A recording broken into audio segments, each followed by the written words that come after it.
I am so glad to be here with these three distinguished guests, and we're talking about AI and the future of work and some of the challenges that's bringing and the opportunities. As a journalist, I'm a tech columnist. I write for the New York Times, and I judge the state of the world and the state of technology by my email inbox. We get a tremendous number of incoming pitches and panel invitations and conference invitations, and you can start to kind of do pattern recognition and assemble a vision of where technology is going. So in 2017, for example, I would say about half the pitches I got were for cannabis startups. That was the year of the cannabis startup. Last year was the year of the blockchain startup and the decentralized database, including not one, but at least half a dozen cannabis blockchain startups.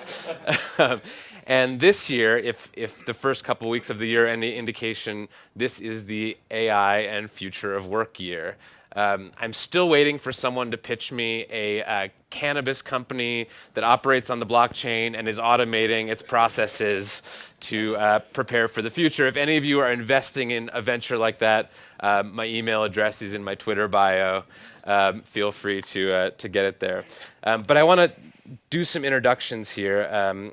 But before that, I kind of want to frame what we're talking about today. I think when a lot of people think about automation and the potential for disruption in the future of work, in the labor market, they think of factories. They think of auto plants and robots and sort of physical displacement of mostly blue-collar workers. But I think as we all know, that's not the case. It's actually going to be both blue and possibly to a larger extent white-collar workers that are displaced and affected by automation and AI. And three examples of that I want to just bring up. One is actually sort of a finance example, which Andy can speak about more later. But I was reading the other day that J.P. Morgan last year implemented an AI-based system called Coin, which reviews and sort of cross-references loan servicing documents. And this is sort of a boring, repetitive task, but for years, it had been the province of the firm's lawyers to do that. And the year that they implemented the system, their lawyers had spent something like 360,000 hours in combined time doing this work of reviewing these loan servicing documents. They implemented this system called Coin, and instead of 360,000 hours, it went down to a couple of seconds to do all of that work.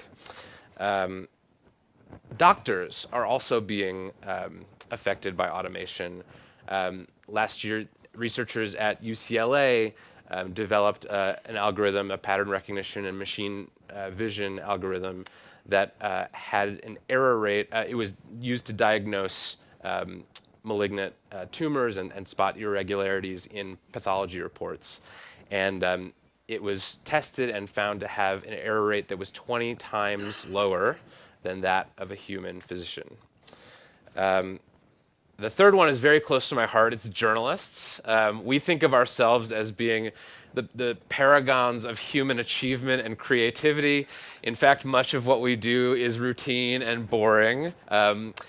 And I used to write, when I was a junior reporter coming up at the New York Times, my job was to write earnings reports for banks, which is now a function that is, at some news organizations, being entirely automated. Reuters, Washington Post, the LA Times, these are all institutions that now use automated systems to report on things like quarterly corporate earnings, like sports games. And for the LA Times, they actually built something called the QuakeBot. So every time there's an earthquake that registers with the USGS above a certain threshold, there's an automated story that appears on their website. And so it's entirely free of human intervention. So I recently just learned that this is becoming much more of a thing in China, where on their flagship TV news station, Xinhua News, they just implemented AI-based anchors They're avatars that are reading the news on the flagship news station in China instead of journalists. So I fully expect that by this time next year, I will no longer be necessary. You'll have a very advanced AI that will be able to do all of this and will not be tired at 7 in the morning. But I wanted to just, before I'll introduce these folks and then I want to kick off with a question. But to my immediate left, we have Ilan Nurbaksh. He's a professor of robotics at Carnegie Mellon, who does a lot of work with ethics in AI and robotics. Next to him, we have Andy McGuire, who is the group COO, Chief Operating Officer of HSBC. And next to him, we have Mohit Joshi, the president of Infosys, who can speak a lot about these trends as someone who is often, I'm sure, tapped to implement some of these changes at companies. But I wanted to start off with a quote, and I wanted to get your reactions to it. Mark Andreessen, the sort of legendary Silicon Valley venture capitalist, once said that in the future, there will be two types of people: people who tell computers what to do, and people who are told by computers what to do. And I want to just get your sort of brief reaction to that as whether you think that accurately reflects the vision of the future we're seeing play out now. I think, look, to a very large degree, it's already true, right? If you look at AI or if you look at computers as prediction machines, as things that are able to take a huge amount of data and then make quick decisions based on that, to a very large degree, it's already true. Now, I don't think that robs people of their essential humanity. If you look at any factory, and if you look at a complex scheduling operation, which essentially decides what time people come in and for what shift, SAP has been doing that for the past 30 years. So in that sense, a computer has already been telling people for 30 years when they should show up for work or if they should show up. I don't think AI changes that very fundamentally. Andy? Yeah, roughly the same. The examples given, and there's plenty more, that's true.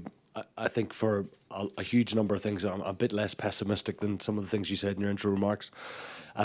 It's still going to require a human to finish it off. They'll just not do the drudgery bit along the way. So I think the real skill here is going to be blending humans and machines at the same time.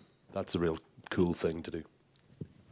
So my remark would actually build on what he just said because, so first of all, there's a couple of books you should read if this is interesting. One is Mindless by Simon Head, and one is Nickel and Dimed by Barbara Ehrenreich.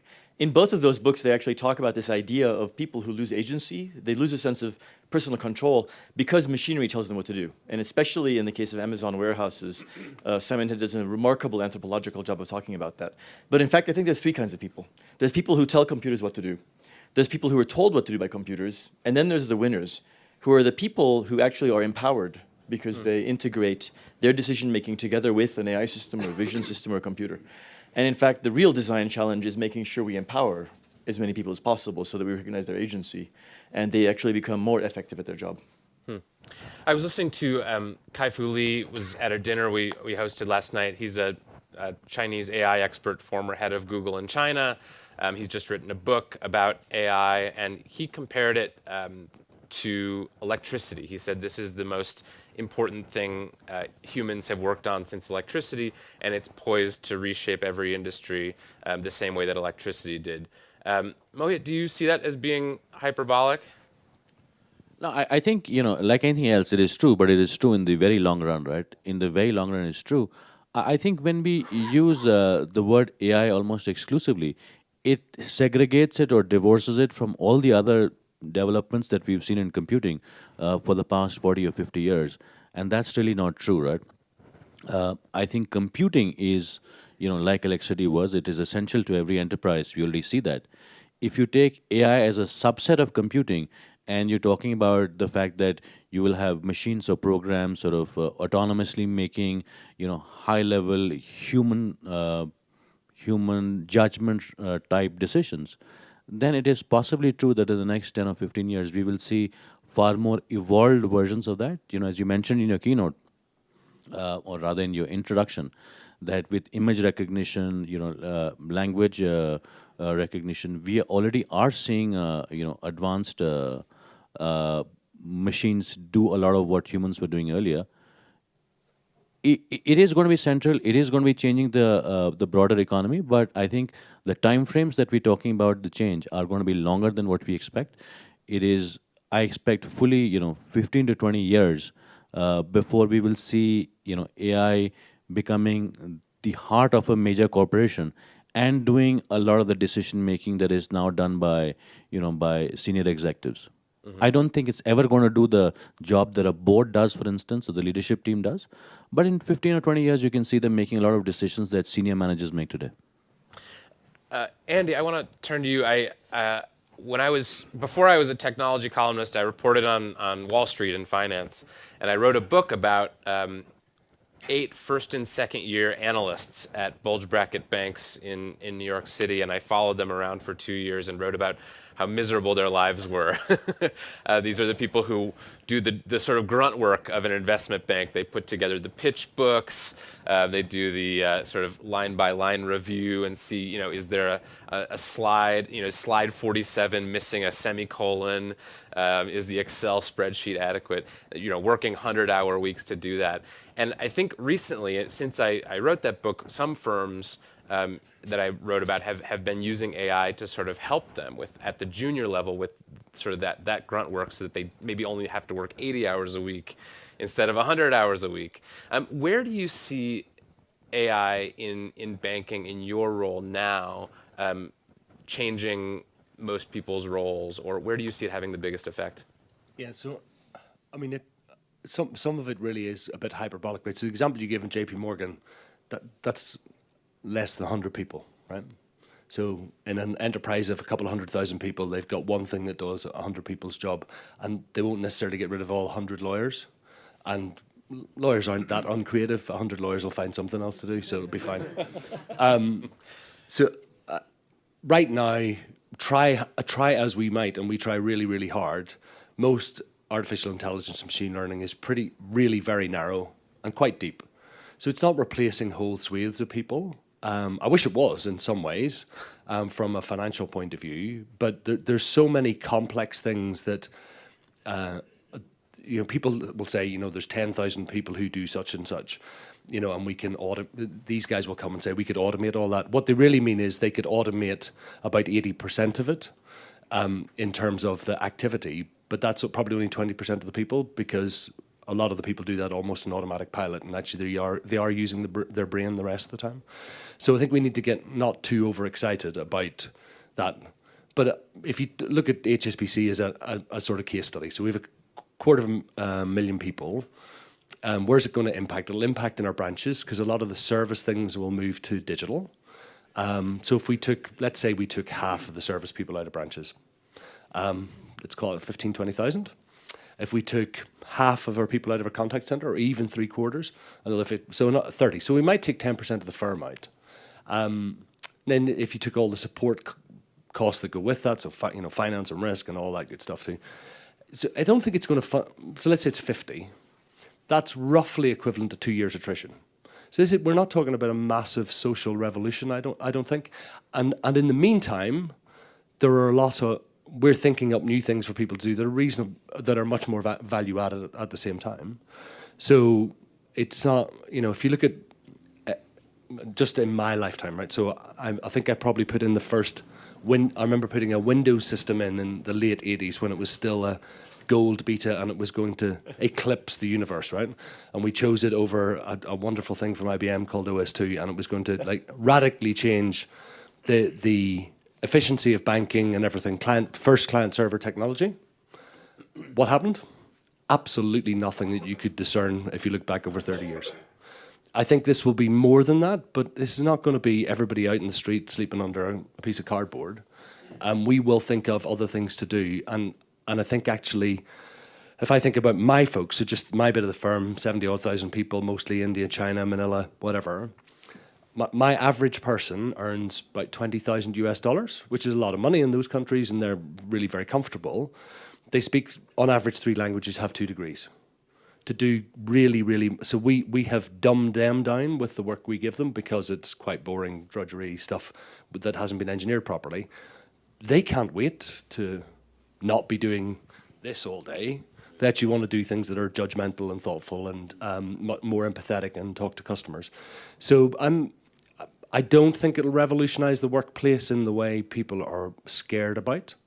And with the rotation through work, as long as we educate everybody coming into the workforce to be ready for the future, there's not much point, training coal miners.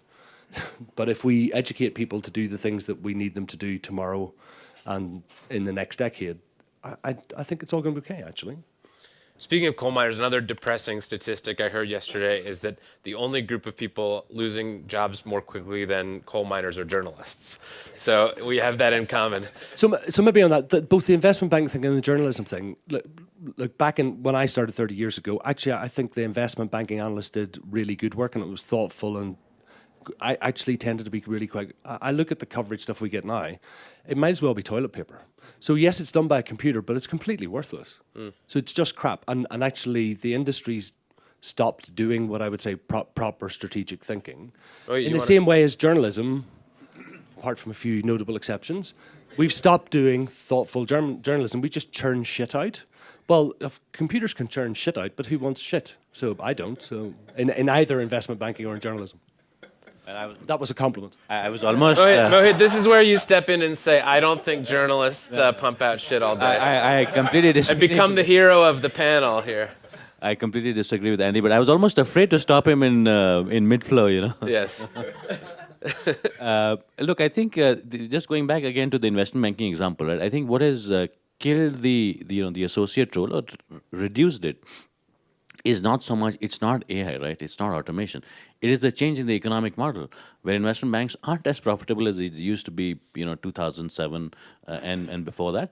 And because of the huge amount of pressure that books like yours put on the banks, where you had some people committing suicide because of overwork, to really dramatically change, the fact that from 120 hours a week, they expected you to at least take, I think, 1 weekend a month off, I think became the new norm in the bulge bracket banks. I got more thank you notes from 23-year-old bankers when those changes happened. They started forcing the junior analysts to take a weekend off a month, and I think some firms actually do 2 now, which is seen as progress.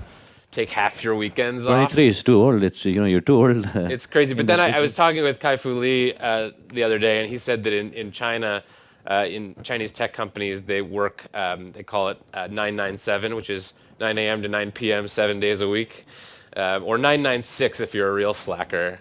But Andy, I wanted to ask you one more question about finance specifically. Your firm, like many firms in this area, has had some well-documented compliance issues over the last few years. Thanks for that. That we have covered extensively, not me, but my colleagues. And I know that last year you guys partnered with a firm that does AI compliance that helps, that uses algorithms to spot instances of money laundering. Can you tell me a little bit more about how that works and how you're using it? Yeah, so I think that's a really good example. So look, our deferred prosecution agreement we got out of a bit over a year ago for justifiable reasons, for being really sloppy in Mexico, bluntly. That was a lack of attention to detail by, not having the right systems and processes in place, which we've admitted publicly. But then it's a really drudgy job. To get it done and to get out of the DOJ's prosecution agreement, we threw people at it. We had to. It was the only way we could get things done quickly enough.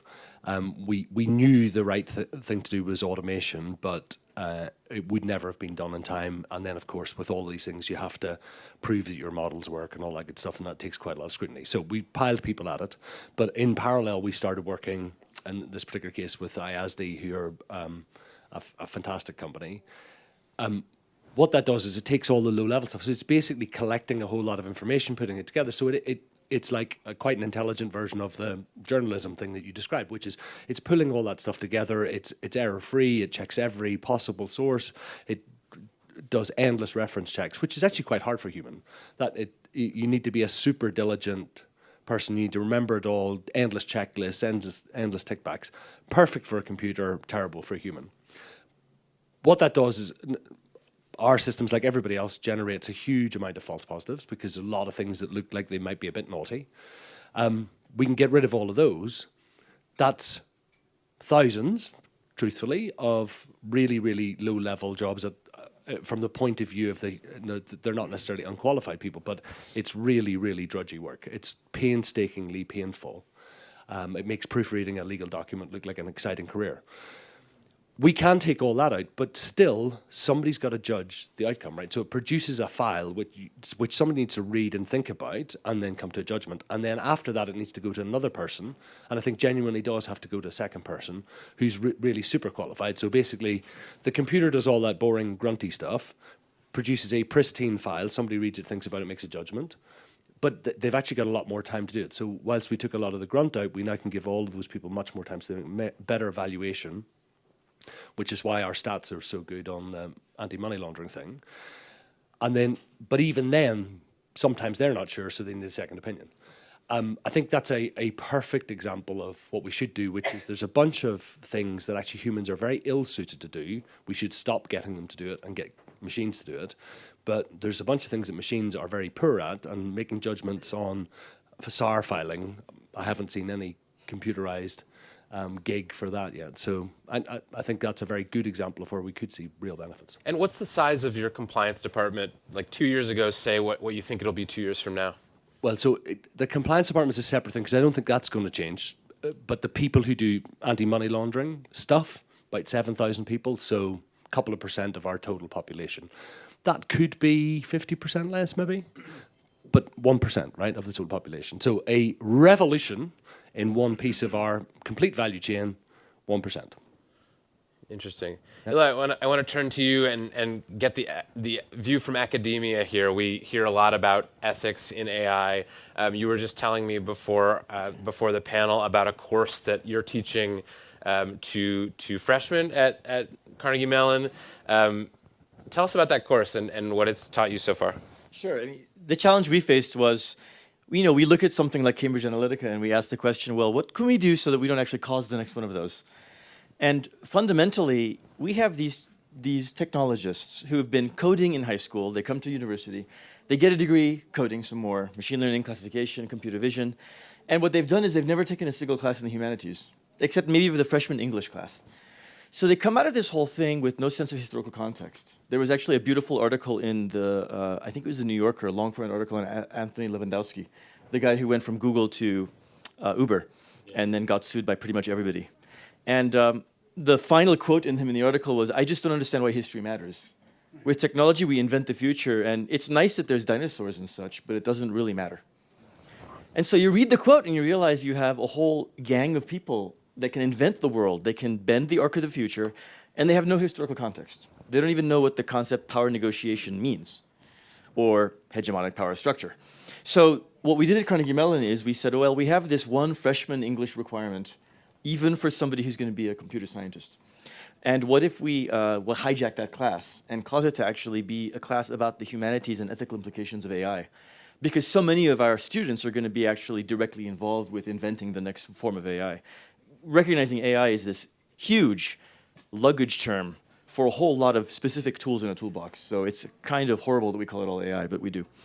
So what we did is we created a class that we've been piloting for a couple of years, and MIT Press has picked it up now, so it's going to be a national textbook. It's called AI in Humanity. And what we do is we have the students actually study keywords, which is Colin McCabe. He's an Irish socialist who created etymology of terms around terms like equity, society, humanity, technology. So we look at the etymological foundations of those words, and then we have the students read on Sense of Self by Joe Siegel. They read Frederick Douglass's narrative of the life of an American slave and learn about power, agency, slavery, and post-colonial thought. They watch Black Mirror episodes. And there's one particular Star Trek episode in which Data, the android, is on trial because he wants the right of self-preservation. So they watch all this stuff, they learn concept diagramming, and they learn how to actually create concept diagramming future exercises where they look at the future, look at what the possible trajectories are for how we invent the future, and how that changes the way equity works in society and social equilibrium.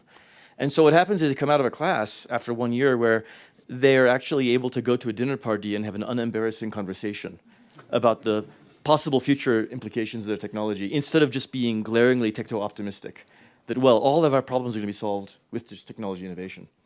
which is true and false because in fact it's social innovation that has to go hand in hand with that. So that's the class we did. We're turning it into an MIT book now so that it can be taught more broadly.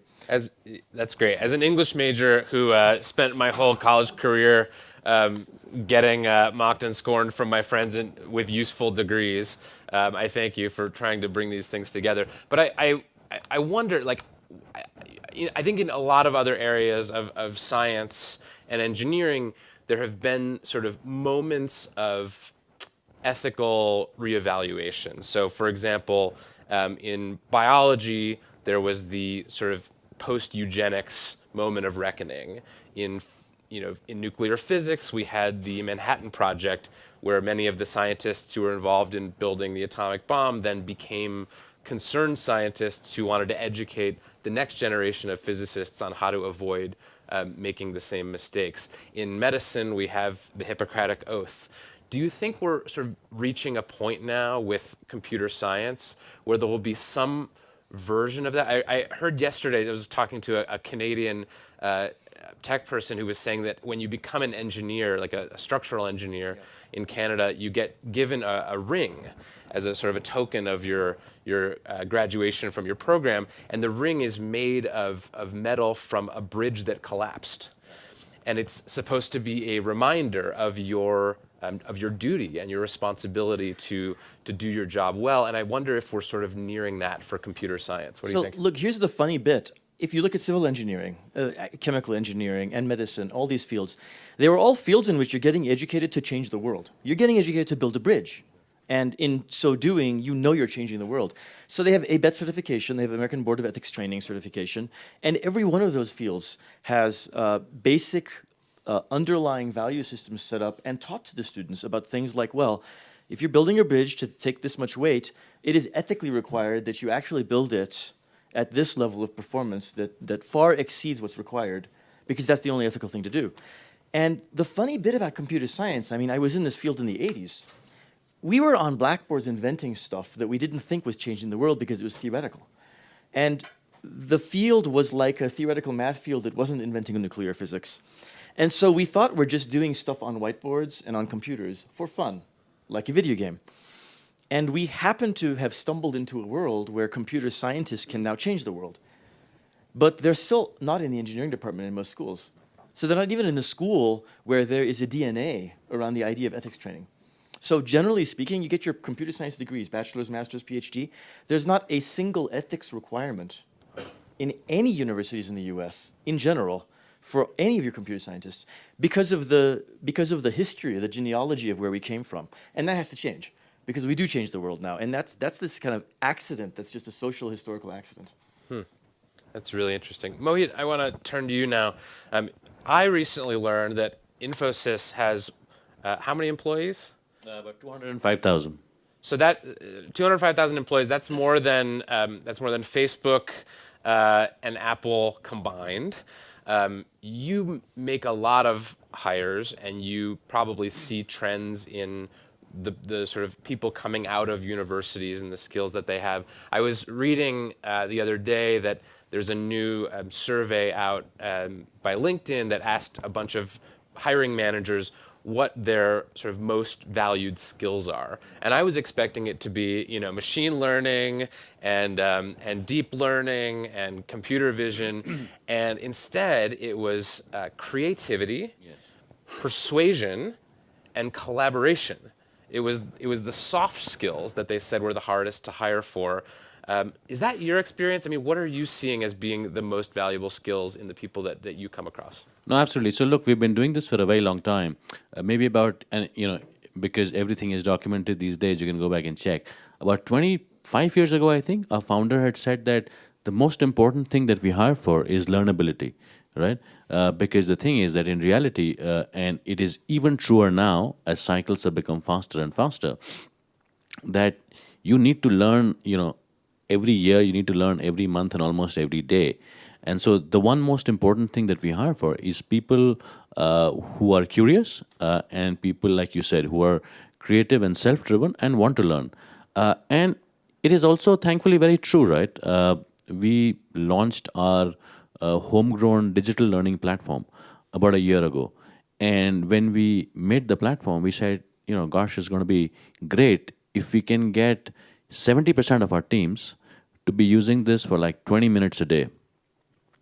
In reality, everybody who's downloaded that digital learning app is using it for 30 minutes a day and for an hour on weekends, right? So it's a great testimonial to the fact that you've got an organization, you've got people who, if you give them the tools, are very keen to learn, right? They're very keen to learn. If you look at new technologies, for instance, right? We keep reading articles about the fact that maybe older workers are discouraged because the technologies they've worked on are going away. But the reality is that the people working on the older technologies are on our backs every single day about when do I learn about autonomous driving, when do I learn about the latest machine learning programs. It's not like we have to push them to learn new stuff. They're pushing us, which is a very positive sign. That's interesting. Andy, I want to talk to you about Asia. You oversee divisions that span regions. You're a UK-based bank, lots of operations in Asia. I've been hearing a lot this week about the kind of bipolar development of AI, where you have China sort of developing its own technology and framework. You have US-based companies developing their own technology and framework. Where do you see the most important things for your business coming from? Is there a different approach that that the parts of your firm in Asia and China take toward AI and machine learning versus maybe your more of your European presence? Yeah, so we're heavily biased towards Asia, and actually within operations and technology, nearly all my people are there. There's good bits from both and different approaches. So a crude characterization, I would say, is, I was going to say the Western world, but Europe is very, very long on privacy, and that's the most important thing around data, which drives what you can do and the access to data and data sets. And broadly, China is interested in a collective good, and so is much more laissez-faire from an individual privacy point of view. I have a lot of sympathy with both. I think we can do things in China we couldn't do anywhere else, as can everybody else, and it's a relatively level playing field as well, which is nice. But the state essentially guides that. I'm not sure it controls it, but it certainly guides it and thinks about it and occasionally corrects around it. What's great about that is huge data sets and high transaction throughput means you can figure stuff out better and faster there. So I think it gives China an advantage over the rest of the world. I think the rest of the world broadly will go to the same sort of privacy rules. So I was talking to Ruth at Google, the folks at Microsoft. I think everywhere else in the world would broadly be GDPR. So that's how it'll work. That is, I think that's a good thing that will broadly limit what we do, because without the reason it's okay for that not to be in China is the state controls it. So there is somebody looking after it. Big Brother is watching. But for the rest of the world, I think we need good framework, and we've got that. So we pick up stuff from both quite happily. In fact, I'll shamelessly steal anybody's best idea from anywhere. A lot of the stuff that's happening in India, particularly around analytics, would probably beat either, I would say, because the problem solving that goes on. So I'd characterize it crudely as the West Coast is a bunch of people trying to invent things that somebody will make them $1 billion on, but it doesn't really matter whether it's useful or not. China is really trying to they have a bunch of champions doing things that, really good problems that the headmaster set. And actually India's setting up the problems well and then solving them. And that's just not just Indian companies, but Indian talent and engineering. And interestingly, they're all professional engineers, typically. All the best people are engineers. So I think there's different things to take. We were all having a giggle over breakfast. There's endless things in Silicon Valley that are just utterly pointless, but people will keep doing them as long as some idiot's going to pay them a few $1 billion for it. I'm not really interested in understanding or spending time on it. I'm happy to take the derivative skill out of it because they've learned a really interesting technique that's applicable to a real problem, but I don't want to get involved in their stupid stuff. And what about this question versus of soft skills versus hard skills? For sure. There's not that many deep learning jobs or real data science jobs. There's a lot of analyst jobs, not the investment bank analysts, but you only need, what do I need? 75, 100 real data science probably would be plenty.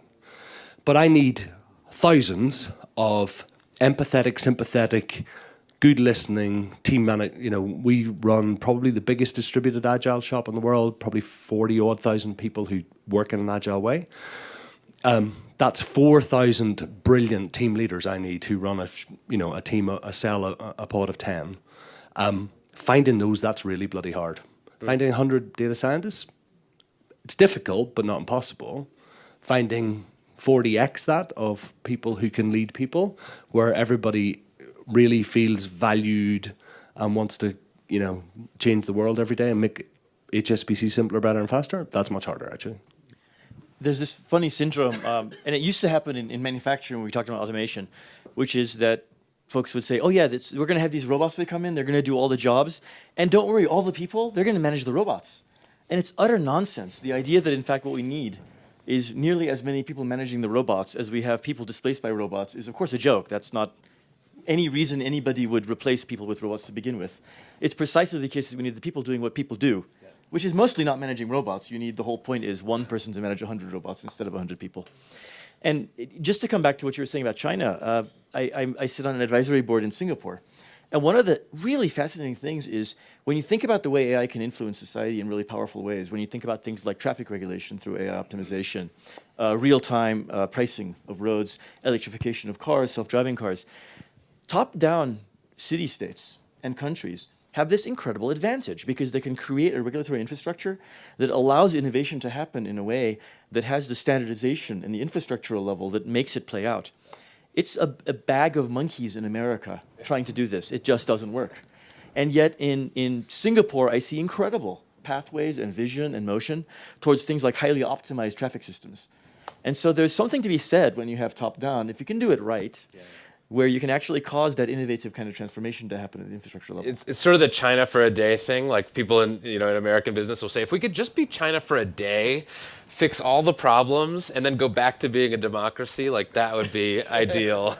But do you think I want to go back to this idea of education and how we should be training humans to do human things rather than machine things?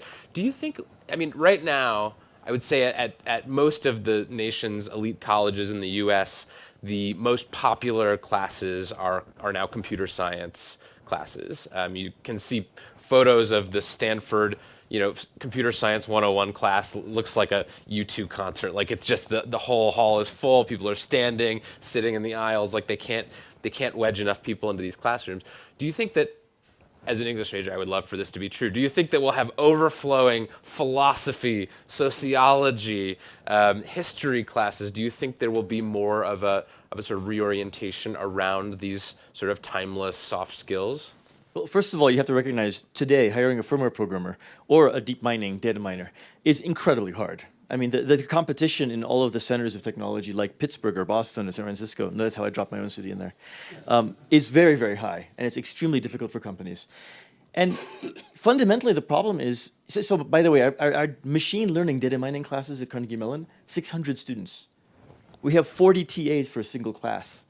Your programming classes, the Intro to AI class I used to teach 20 years ago, that's how old I am, had 30 students. Wow. 30. So this is the change in level of 20-fold increase. Yeah. It's not but bad. the reason this is happening isn't because you need that many people being hardcore programmers.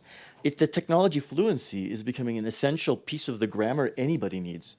Even if you're going to be working in the call center, eventually you have to be technologically fluent because you're interacting with an AI system as well as with human beings. So in the end of the day, I think, no, you're not going to have your overflowing philosophy class. You'll still need nearly everybody to have technology fluency if they're going to operate in the society we're creating. They need to understand the boundary conditions, where AI fails, where it succeeds, how to be cynical about it, how to ask the right questions and test it. So the problem is you need that fluency, and it's going to be the English major that everybody needs to be able to communicate. But on top of that, we need rhetorically compelling narratives. We need people who can actually communicate, people who can actually make eye contact, which a lot of my students can't do any longer. That's amazing. I'd be in the same place. So if I had a choice of the skills, I'd want probably somebody who's attended philosophy, maybe even divinity, because I think that makes you think about how people interact with each other. I wish every kid coming out of high school or the equivalent, or and indeed university, had just basic math actually and statistical capability, so understood some basic statistical concepts, because the number of really bright people who will bring me stuff where I'm like, yeah, that's just correlation, not causation. Go away, that's a stupid idea. We don't have many thinkers, and actually a lot more thinkers would be a really nice thing to do, where it really is a pretty old school classic. And you said they're timeless human skills. I'm not really sure they are. So probably go back 30 years. The very best corporations had stopped becoming a machine bureaucracy, who basically had people do mechanical tasks. They might as well have been robots to some degree or another. In a machine bureaucracy, nobody was interested in, purpose, mission, exciting people, giving them interesting. They were interested in getting a lot of people to work very efficiently together in a framework, probably of the Sloan era. In the last 30 years, there was a bit more of that. But I think for any company, that it doesn't matter what industry you're in, you're going to have to have that mission and purpose, and then you're going to have interesting problems to solve, and you're going to have really good people leading the teams that are solving those problems. And actually, the reason I'm a bit less depressed about getting really good engineers is nobody wants to be engineer 597 at Google. So I can pick up engineer 597, who's more than good enough for me. I don't need engineer number 1 at Google. That's okay. So as long as you're educating them, they're hiring them and training them, and they're spitting them out because it's a horrible place to work, and it is a horrible place to work. It's a sweatshop, like the old investment banking thing. One of my best friend's kids works at Google. He lives in a mobile home in the car park. Right? He can't afford to live anywhere else, and he can't afford the time. He can't afford to live anywhere nearby, and he can't afford the time because of the number of hours he works. So his mobile home is parked in the car park. Like, that's genuine misery. But he gets free lunch versus my contact center. Yeah. Wow. Mohit, I want to go to you. I want to talk a little bit about bias in AI. This is something that I'm concerned about, and I want to hear your input on. Clients come to you to solve a business problem. They want to become more efficient. They want to automate certain tasks. A lot of these clients probably also have sort of diversity and inclusion goals. Yes. They want to do better in that area. There have been some well-documented examples where these things come into conflict. So Amazon, for example, in its HR department, implemented an AI-based screening system for resumes that sort of did pattern recognition on existing employees and who was succeeding at their jobs, and applied that forward-looking to the resumes that were coming in, and it produced a candidate pool that was overwhelmingly male. Yeah. And they ended up having to abandon that system and go back to the old way of doing things because it was in conflict with their diversity and inclusion goals. So when those two things come into tension for your clients, what kinds of choices are they making about that? Sure. So look, I think Andy has a great example in this on the insurance space for drivers, and I'll let him cover that. The reality is that even if you look at the current underwriting systems, or you look at the current loan approval systems, right?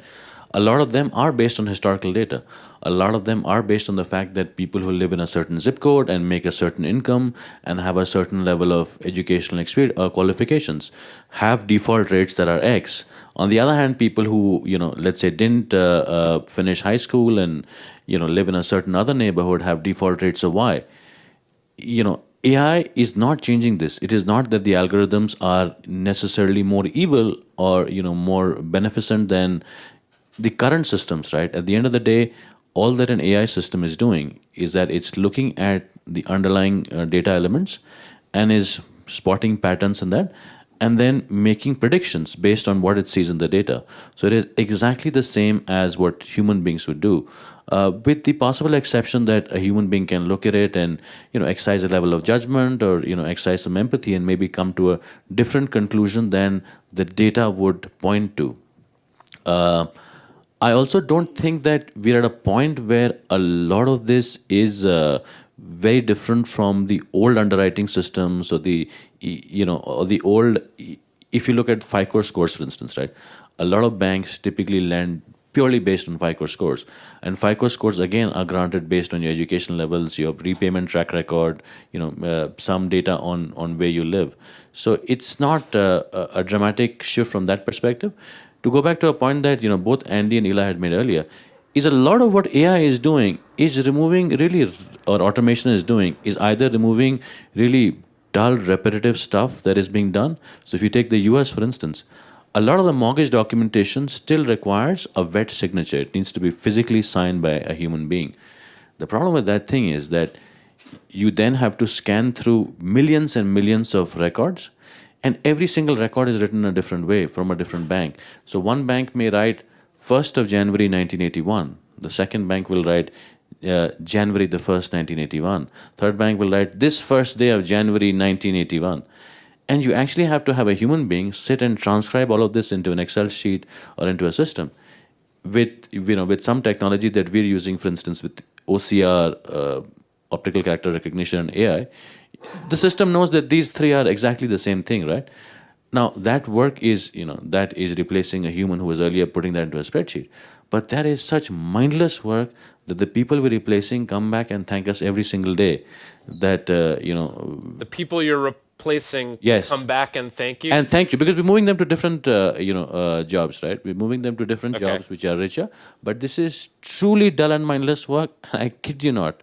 People are really happy that's being automated and that they're having something else to do.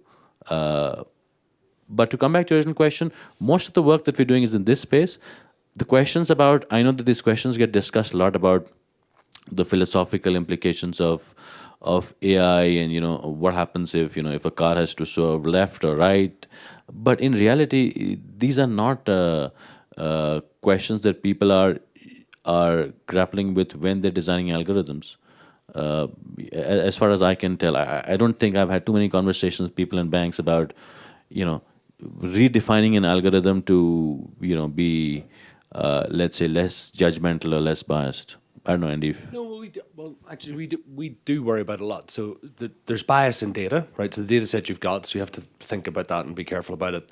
There's model bias then when you try and design it, and then if you're using some human experience, the teacher of the machine has by definition their inherent biases. You can't get. I agree with you. You can't get rid of those things. Those things are extant.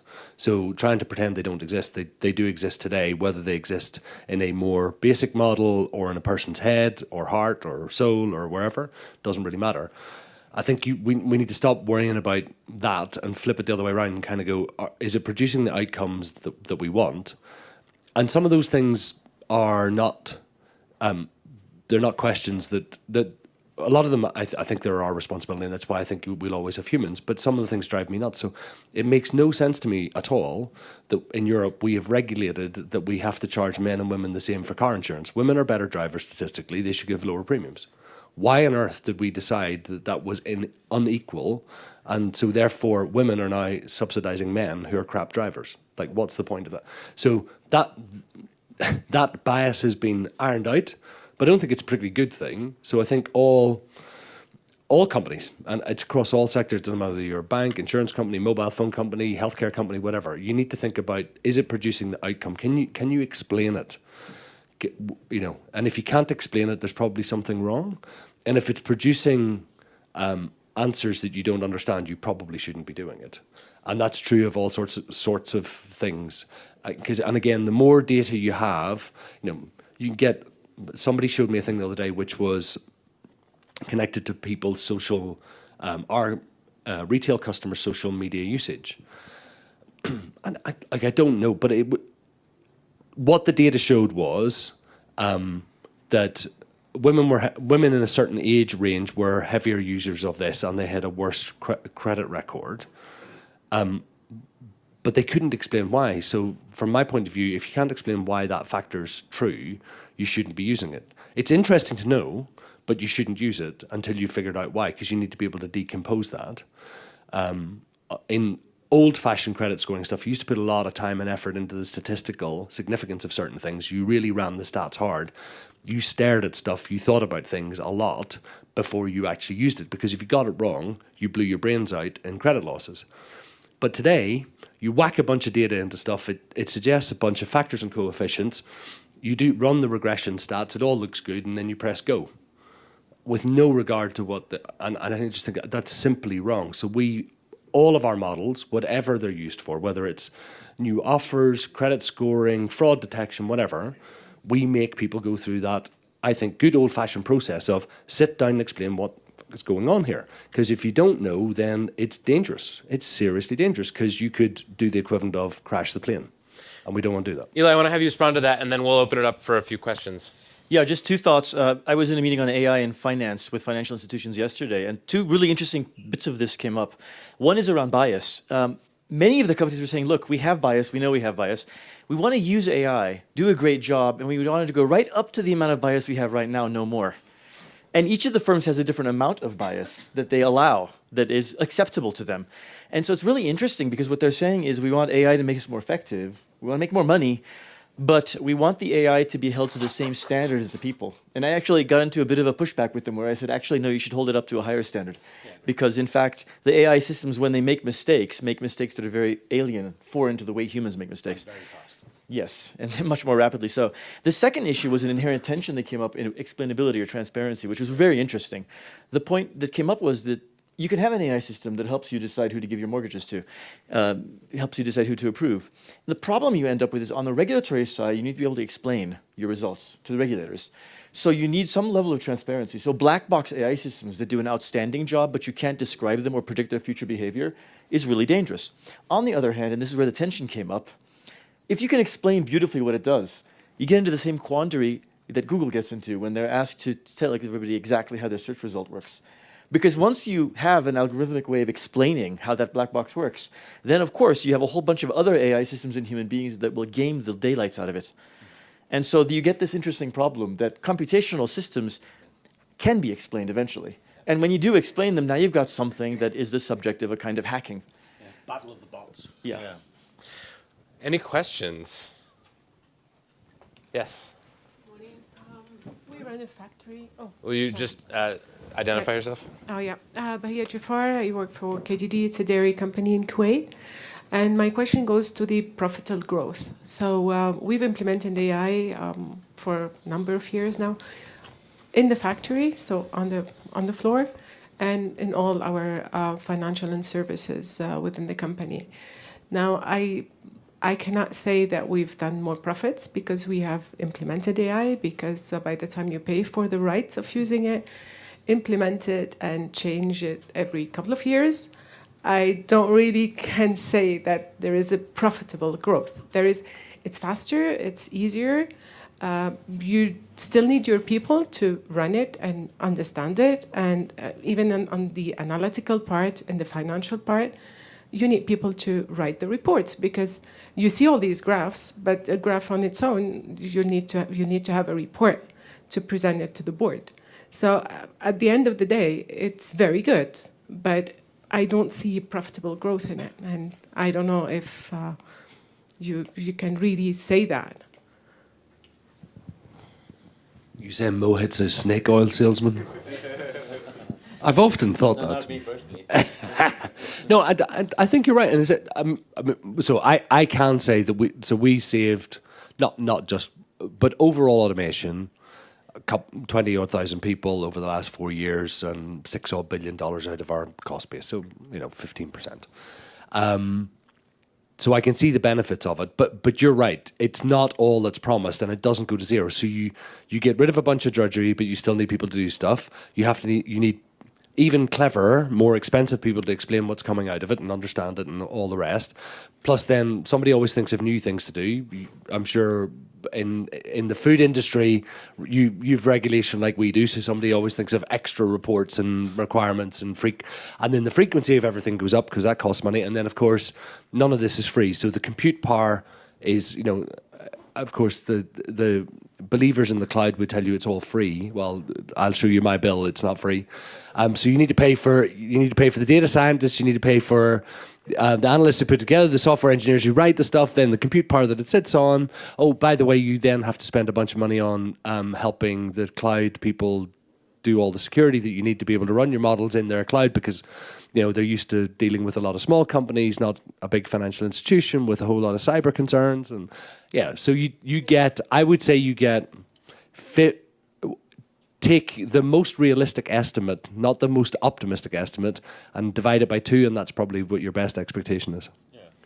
But I also think it's a sign that the economic model is working well, right? You're getting more efficient, and your competitors are also getting more efficient. Your product sort of cost is on a downward trajectory. If you are making abnormal profits, and if over time you had like 99% margin, that would be a sign of a system that wasn't working. You also have this. Fundamentally, it's a double wave of innovation you need. You've got computer scientists, you have tech companies who will naively decide what you need, and they'll invent a tool. Then they give you the tool. Then what happens is you realize, no, this isn't actually the tool we need at all, but we're going to make some social changes. We're going to take this tool and shoehorn it in the right ways, modify it, change it. And that's that second wave of innovation that actually has to feed back to the tech companies. They have to change the tool, and eventually you'll arrive at something that actually makes the system level operation better. But it's never going to happen in one shot. There's too much of a logistical tail. Another question, yes. Yeah, hi, Bill Hawkins. I am a former chairman and CEO of Medtronic, and I'm now the chair of the Duke University Health System. So, I come from the healthcare point of view, and I just wanted to make a comment that I think it was Bill Gates that said that sometimes we, overstate what's going to happen in the next couple of years and underestimate what will happen in the next 10 years. And I think we're doing that a little bit in healthcare. But my comment is that, I think that the whole AI is, we're in the sort of the bleeding edge of transforming a lot of what happens, in medicine, as we can use these algorithms to do more predictive analytics, et cetera, et cetera. I think the thing that we have to, be very aware of, though, is that like the financial industry, the healthcare industry is highly regulated. And, for us, it's one thing to come up with a cool algorithm that may be able to predict, someone who's at risk for, heart failure or whatever. But, before that will be actually put into clinical practice, you have to be able, to really explain it to the regulators in a way that they understand it and they're willing to accept and the risk that goes along with that. So, I think we all have a kind of responsibility, to make sure that we are mindful of stakeholders, that are a part of this ecosystem, and in particular, we really have to help further educate and advance the field of regulatory science. Unfortunately, the regulatory science is not recognized as a real field, and it needs to be really, I think, more focus on that area in terms of making sure that in parallel, as we, bring forth technologies that are going to transform the way we do things, that we also in parallel are figuring out how do we, explain these to the people that are ultimately going to regulate them. So. Can I quickly respond to that? My brother's in healthcare as well, and it's interesting when he talks about AI and his excitement about digital computational technologies in general. The thing he's really excited about is actually, it goes back to the fact that an AI system or a digital system can take massive amounts of data and do something that the doctor has no time to do. The doctor is running from job to job, forward-facing, trying to solve the next problem, trying to save the next patient. And what my brother says, the way he relates this is, we don't do retrospection. We don't retrospectively look at the efficacy of what we're doing ourselves because there's no feedback loop. The whole thing is just open-ended one way. So what he's very excited about is the idea of machine intelligence that actually is retrospective in medicine and helps the doctors get feedback for once on how what they've done in the last week, 6 months, and 1 year has actually resulted in long-term health consequences for the patients. We have time for just one more quick question, maybe. Anyone? Anyone have any final remarks here? It's light outside. We made it. Thank you all so much for joining us. Thank you to Infosys for having us. And have a great day.